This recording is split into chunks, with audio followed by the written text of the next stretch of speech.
So you tell me if Latinos aren't the most successfully colonized, considering they are voting people in that continue to hurt our community, all for their proximity to whiteness, because for some reason they believe that that's upward progression when a white man's leadership has never led us to liberty. They believe that they are Christian and Catholic by choice.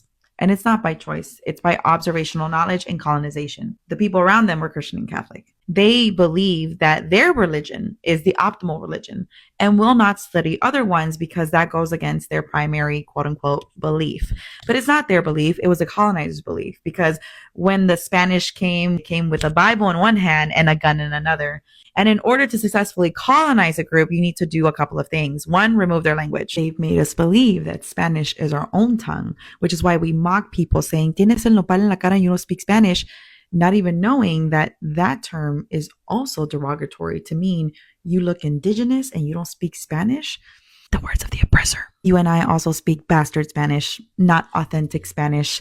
A lot of our Spanish is mixed in with indigenous words. And if you go to Spain, they will let you know that. 2, introduce an organized religion. One that says that you will obey the law of the land, that you will obey your mother and your father, because they didn't come with women. The Spanish just came with men, and then they raped our children, which is why they were also heavy on the you must forgive.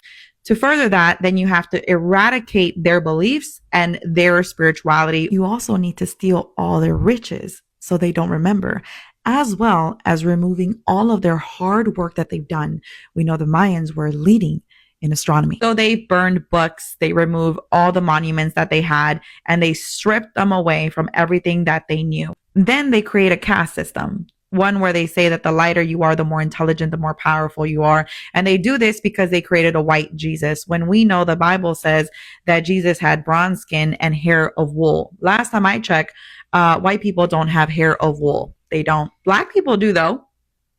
When you create a liberator of sins to look white, you convince the indigenous community that whiteness somehow means greatness. Then the colonizer introduces racism in their mind because they target a few while lifting up the rest. For example, we had the Spanish on the top, the mestizos that were mixed with Indian and Spanish. Then you had the mulattos, and then so on and so forth, and then the negros, right? And when you have this separation, you can target a group of people and say they are the bad ones. We should all go against them, while not understanding that the oppressed is a collective experience. It doesn't matter if we were mestizo or mulatto or negro. Yes, the negros suffered a lot freaking more, but that doesn't mean that the mestizo and mulatto didn't